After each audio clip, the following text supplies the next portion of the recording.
नमस्कार दोस्तों, जैसा कि आप सभी जानते हैं कि हम लोग खोटा उत्पाद सिपाही का निबंध सेक्शन स्टार्ट किए थे। तो आज हम लोग दूसरा निबंध को देखते हैं। दूसरा निबंध क्या है? बखेड़ा में बखेड़ा लिंग बखेड़ा। ठीक है, विवाद में विवाद लिंग विवाद, ये निबंध है। इसको हम लोग हिंदी में देखते हैं ताकि आपको समझ में आ जाए अच्छी तरीके से, और एग्ज़ाम में जब भी क्वेश्चन बने तो आप तुरंत टिक करके आ जाए। ठीक है, चलिए स्टार्ट करते हैं।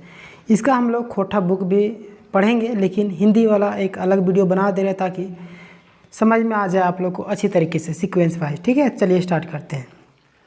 बखेड़ा में बखेड़ा लिंग बखेड़ा, विवाद में विवाद लिंग विवाद। ठीक है, ये निबंध है। ये दुनिया बखेड़ा का भंडार है, अर्थात रोजी रोटी।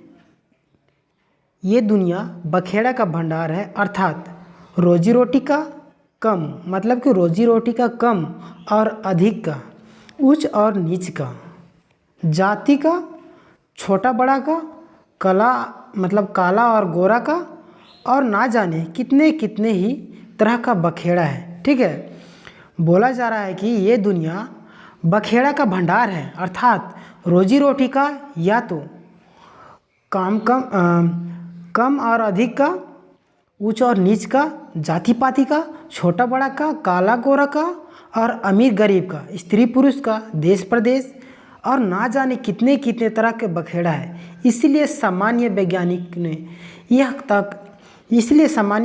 यहाँ तक कह दिया कि समाज बखेड़ा का प्रतिफल है। यहाँ से क्वेश्चन बन सकता है कि सामान्य वैज्ञानिक क्या कहे थे? समाज बखेड़ा का प्रतिफल है। ठीक है, हमारा ध्यान आज तक उस बखेड़ा की ओर नहीं गया जिसे लिंग बखेड़ा कहते हैं।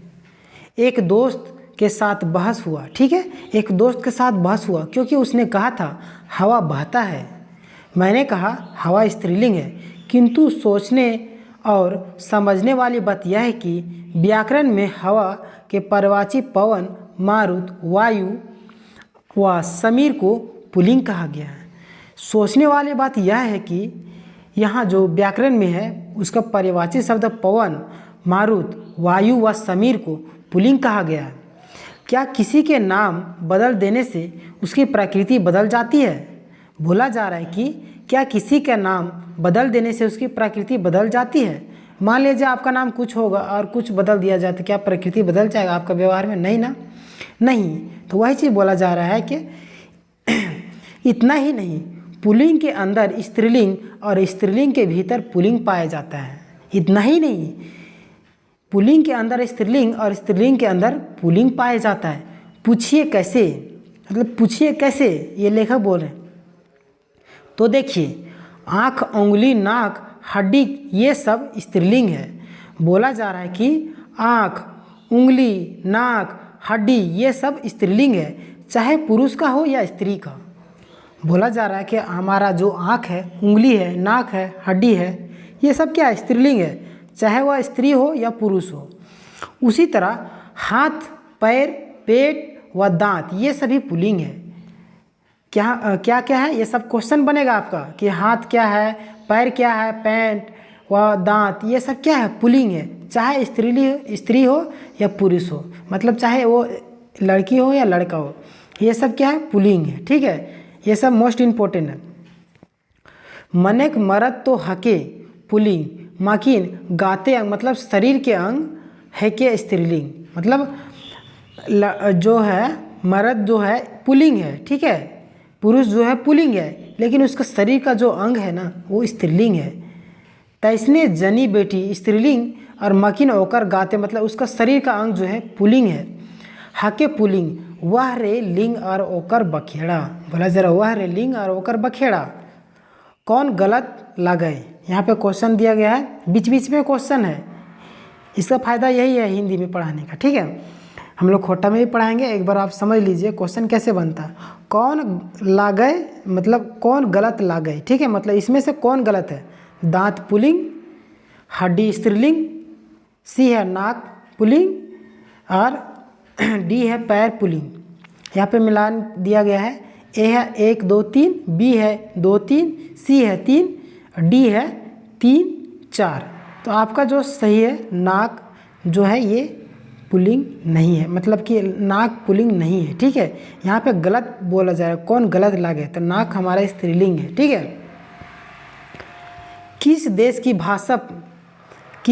की भाषा उस देश की संस्कृति का वाहक मानी जाती है।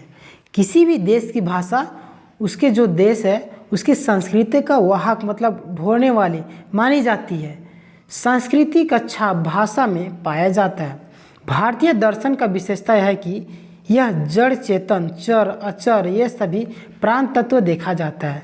भारतीय दर्शन का जो है विशेषता यह है कि जड़ चेतन चर अचर ये सभी प्राण तत्व देखा जाता है। ठीक है,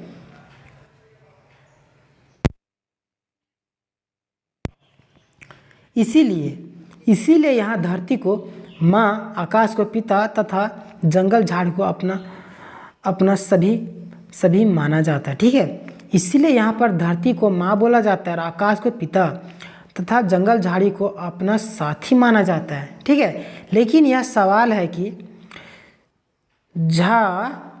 हाड़ मांस का चक्र, ठीक है, मतलब कि हाड़ मांस हमारे शरीर में जो हड्डी रहती है ना, हाड़ मांस का चौकर, ठीक है, चौकरा मतलब बिरहनला, हाड़ मांस का चौकरा मतलब बिरहनला का नाम वोटर लिस्ट में क्यों नहीं मिला।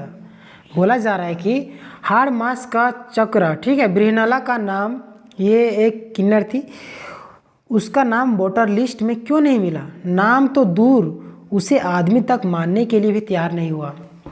ठीक है, यहाँ पे बोला जा रहा है कि हाड़ मांस का चक्कर, ठीक है, बिरहनला, यहाँ पे नाम पूछा जा रहा है किसका, बिरहनला। क्वेश्चन बन सकता है किसे वोट देने का अधिकार तक नहीं मिला, ना ही उसे आदमी मानने को तैयार हुआ, बिरहनला को। ठीक है, हिंदी में जो राष्ट्रीय भाषा है उसे बिरहनला के लिए उसमें कोई लिंग की व्यवस्था नहीं है।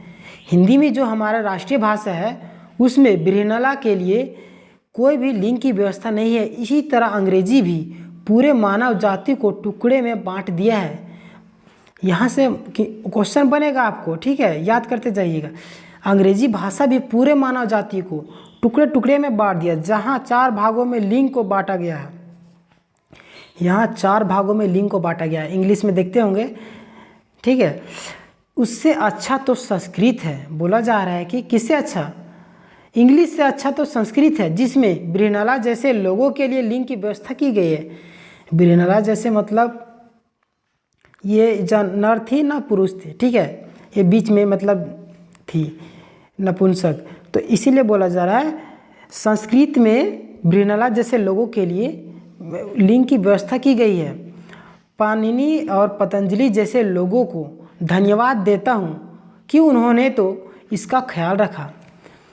मतलब कौन कौन लोगों ने बिरहनला का ख्याल रखा, पाणिनि और पतंजलि जैसे लोगों ने धन्यवाद उनका ख्याल रखा, धन्यवाद देता हूँ उन्होंने इनका ख्याल रखा। ठीक है, आचार्य भरत ने अपने नाट्य शास्त्र में ऐसा नियम बनाए कि बेटियां एवं स्त्रियां संस्कृत नहीं बोल सकती है। कौन, आचार्य भरत। आचार्य भरत जो थे उसने अपने नाट्य शास्त्र में ऐसा नियम बनाए कि बेटियां स्त्रियां मतलब संस्कृत नहीं बोल सकती थी। उन्हें प्राकृत बोलने के लिए विवश किया गया, उन्हें प्राकृत बोलने के लिए विवश किया गया था। ठीक है, हिंदी की तुलना में संस्कृत ज़्यादा समतावादी भावना और बराबरी का दर्जा देने वाला दृष्टिकोण रखता है। ठीक है, कौन रखता है, संस्कृत। एकरो ले बेसी समतावादी मानववादी दृष्टिकोण तो हमनिक क्षेत्रीय भाखा गुलेन भेटा है। मतलब बोला जा रहा है कि उससे भी ज़्यादा समतावादी मानववादी दृष्टि तो हमन के जो क्षेत्रीय भाषा है खोटा उसमें देखा जाता है, जेकरा में लिंग लाके कोनो बखेड़ा ना है, मतलब जिसमें लिंग के लिए कोई भी बखेड़ा नहीं है। क्वेश्चन आपका यहाँ पे है, लिंगे के लागे कोनो बखेड़ा ना भेटा है। ए है आपका हिंदी में, बी है आपका संस्कृत में, सी है आपका नागपुरी में, डी है आपका अंग्रेजी में। ठीक है, यहाँ पे क्वेश्चन दिया गया है और ई है आपका सभे में। क्वेश्चन है लिंगे के लागे कौन बखेड़ा ना भेटा है। ये जो लिंग बखेड़ा में है, हिंदी तो बैठाता है, संस्कृत भी बैठाता है, अंग्रेजी भी बैठाता है, लेकिन नागपुरी का इसमें कोई भी जिक्र नहीं किया गया। तो ऑप्शन नंबर सी आपका सही हो जाएगा। ठीक है, चलिए, चाहे सजीव हो या निर्जीव, जड़ हो या चेतन, सभी को हम बराबर का महत्व देते हैं। कौन सी भाषा, हमारे क्षेत्रीय भाषा चाहे सजीव हो या निर्जीव, जड़ हो या चेतन, हम लोग सभी को बराबर महत्व देते हैं, क्योंकि हम लोगों की संस्कृत की 3 महत्वपूर्ण बातें हैं जो काफ़ी अच्छी है। ठीक है, पहला क्या है? श्रम, दूसरा है सह अस्तित्व, तीसरा है समता समानता। ठीक है, क्या क्या है? श्रम, सह अस्तित्व, तीसरा है समता समानता। ठीक है, नहीं है हमारे समाज का दर्शन जिसका छाप हम लोगों की भाषा में पाई जाती है।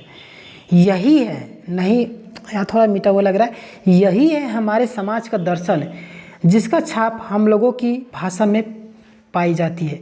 इसे एक उदाहरण से इस प्रकार समझा जा सकता है, जैसे कि यहाँ उदाहरण दिया गया, गैया चरे है, बरधा माय खाए है, बाप खाए है, लड़का जाहे, लड़की जाहे। देखिए यहाँ पे कोई लिंग का बखेड़ा नहीं है। गैया चर रहे है मतलब गाय चर रही है, बरधा चरे मतलब बैल चर रही है, माय खा है मतलब माँ खा रही है, बाप खाए मतलब पिताजी खाना खा रहे हैं, लड़का जा है मतलब लड़का जा रहा है, लड़की जा है मतलब लड़की जा रही है। इसमें लिंग का कोई बखेड़ा नहीं। ठीक है, यही चीज़ लेखक बताना चाह रहे हैं। हमारे क्षेत्रीय भाषा में किसी भी प्रकार का भेदभाव नहीं पाया जाता है, ना ही स्त्रीलिंग और ना ही पुल्लिंग में। राष्ट्रीय एकता जकर मोवायर मतलब कि मूल जड़। ठीक है, मूल जड़, राष्ट्रीय एकता जैर मोवायर क्षेत्रीय भाखा गुलेन बेसी तरी ढूंढ जाए पर है। ठीक है, यहाँ तक तो आपका था बखेड़ा में बखेड़ा, लिंग बखेड़ा।